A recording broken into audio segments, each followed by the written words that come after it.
Hello, YouTube.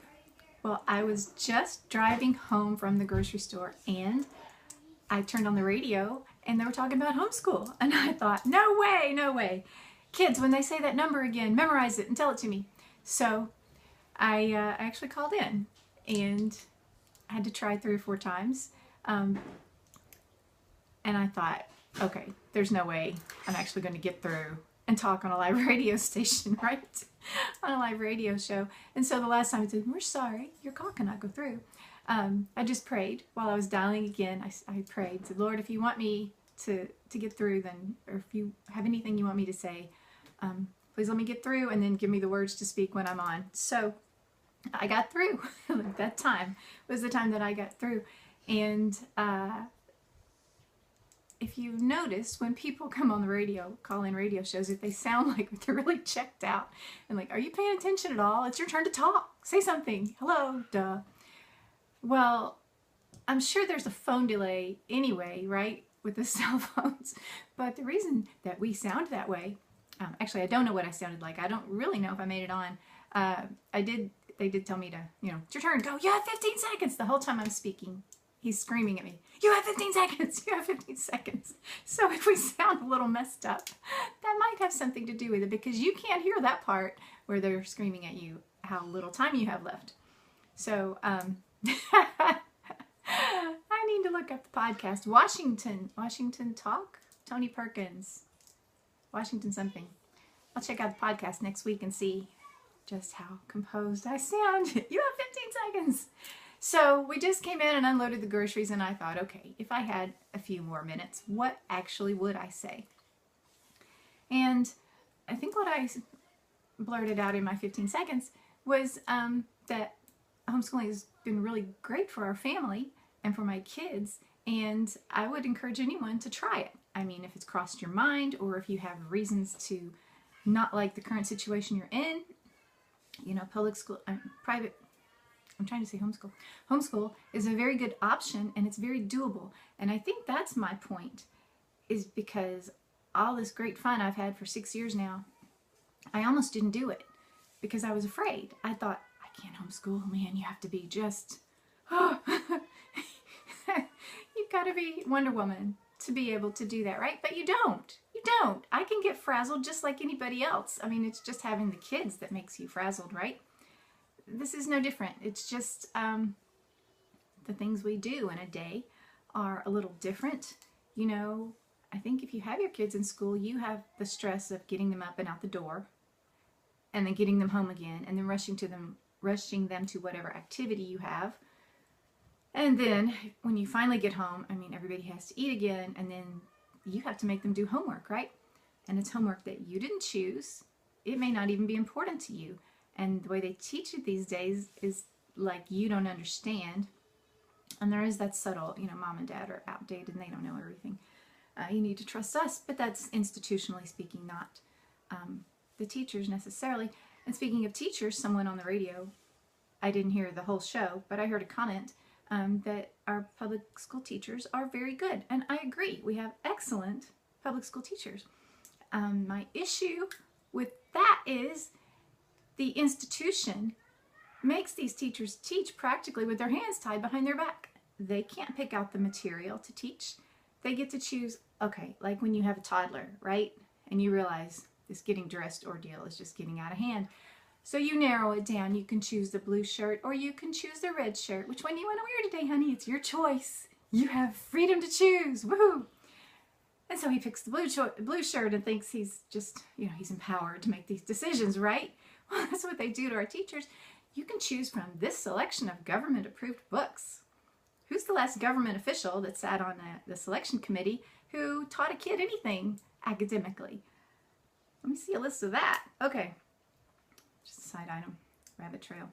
What was I talking about? Public schools. Yeah. And, it's just more and more control over what they say and the way they say it. And first thing you learn when you're homeschooling is you're not going to get your kids up for breakfast and feed them Pop-Tarts and Fruit Loops and a bunch of sugar. I mean, that's lesson number 1 for the mom. You're like, oh no, no sugar for breakfast. And because that will ruin your day.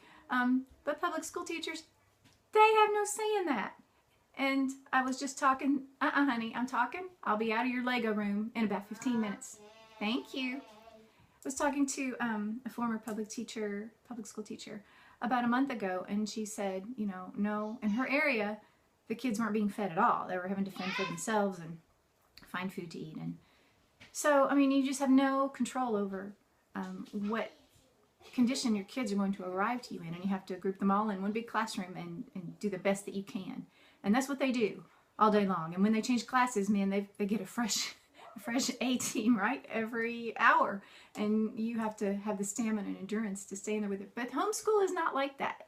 Homeschool is, your class size is about the number of kids that you can have. Okay, I'm at 3. So that's the max size classroom that I have, is 3 kids. And it doesn't matter. It'll all turn out to be just exactly the amount that you can handle.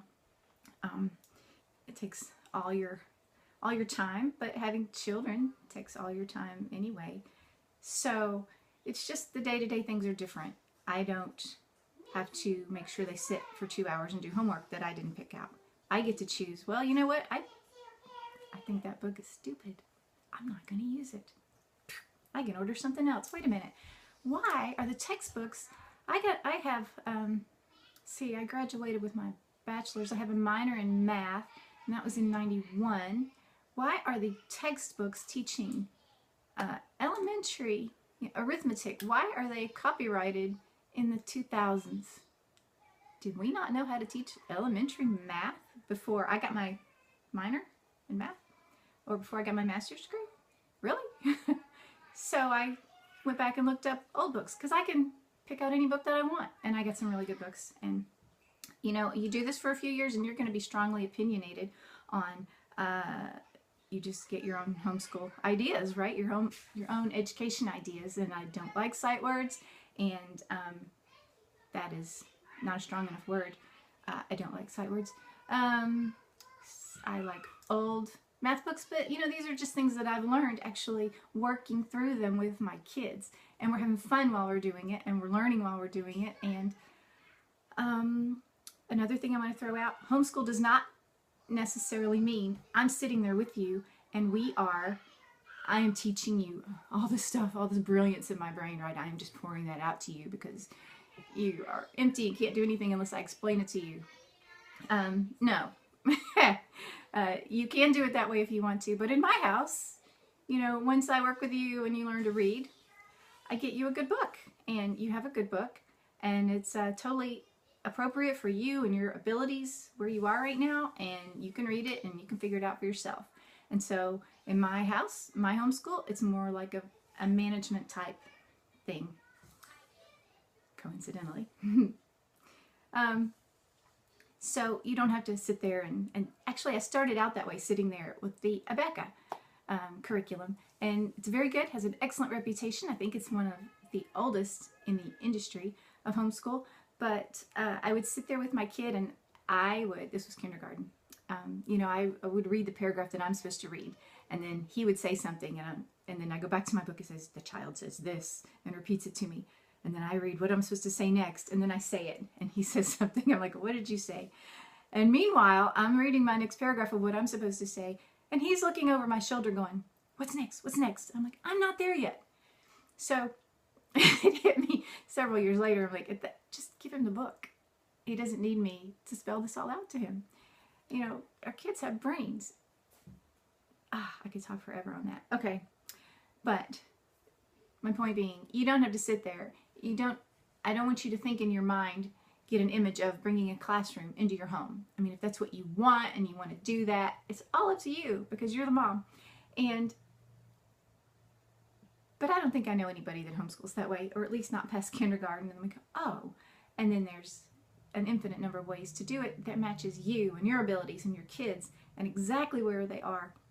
So if I had to wrap this up in 15 seconds, I would like to say, do not be afraid to try. You know, it's getting to be that time of year when people are registering their kids for kindergarten in the fall. And I get this every single year. And I know what it's like because I had to do that in the beginning. What am I going to do with my kid for kindergarten? Am I going to send him off somewhere? And I about drove myself crazy over that decision. And I finally thought, it's kindergarten. It's kindergarten. If you are ever, ever, ever going to homeschool, consider it now. While the stakes are low, you have taught that child everything he knows. You know, you taught him a brand new language, a language from scratch, how to speak it, understand it, total communication, right? He didn't know anything. And you taught him all that. And you didn't have a book. And you didn't sit there for 4 hours working with him on it. You just did it. You just taught him. He learned from you. And that's what they do. They learn from you, whether you mean for them to or not. So homeschool is not hard. Do not be intimidated. And if you're ever going to try it, oh, kindergarten is the perfect time to start because the stakes are so low. You know, I read my state standards that year and thought, well, okay, he's been doing all that since he's 3 and he doesn't know how to tie his shoes. I think I'm going to give it a try. And if I mess him up, I can send him off later, you know.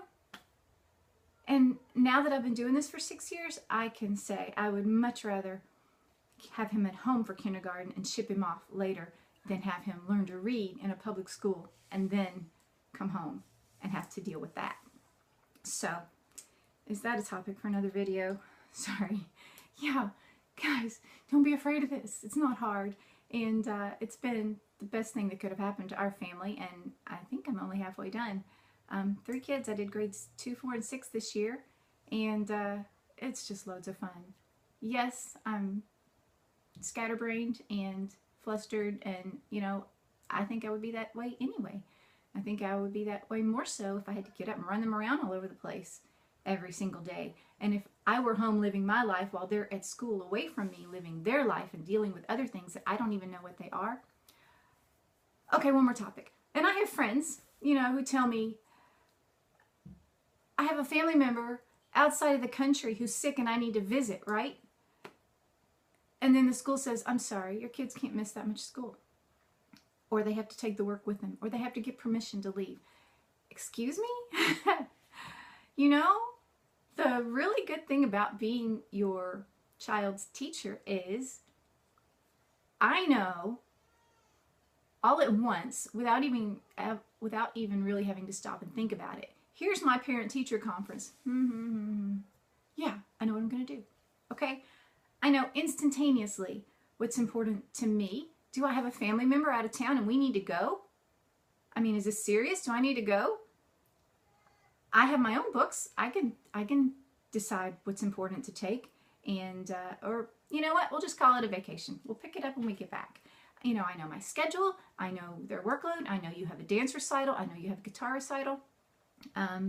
So you can sleep late today. Actually, no school for you. You're done for today because you've put in a really hard week and you just rest today because you need it. And we can do that because you have way exceeded all the requirements, 4 hours a day, 180 days a year in Tennessee. And I don't have to get anybody's permission, you know, because I haven't turned over my authority to anyone else. For my kids, I know instantaneously all these things that are important to me and to them. And so when you take on that responsibility for yourself and you've done that for like 6 years and then your friends go, well, yeah, we can't take him to see Diane and Grandpa because, I'm like, excuse me? Okay, it's gone too far and it doesn't have to be that way. So my point is, in 15 seconds, don't be afraid to try it. Try it now rather than later, because if you put them in school and you get used to that and they get used to that, and it's already everybody does it anyway, so it's harder and harder every year that you go down that path. It will be harder to change. That being said, I know several families I've been homeschooling with for 6 years, and I thought that we have always been homeschool families, but no, they sent their kids for a year or for 2 years and said, nope, I'm not taking this anymore. And they pulled them out. And this year, we're going into 7th grade. And I met a lady this spring. She realized her kid, 6th grade, halfway through, hasn't learned anything. She pulled him out. Man, what courage to do that. That took more courage to do that than it did for me just to start in kindergarten. See, so you don't have to let it get to that point. You can try it now and make the decision now. And if you decide you don't like it and it's not for you, then send them off. But I'm thinking odds are in our favor that you'll like it. So give it a thought. You can do it. You're smart. Look, you have to be the slightest bit interested because this is a 15-minute video and you're still listening to me. Okay, God bless you. Pray about it. The Lord will tell you how to raise your children, and blessings to you and your family.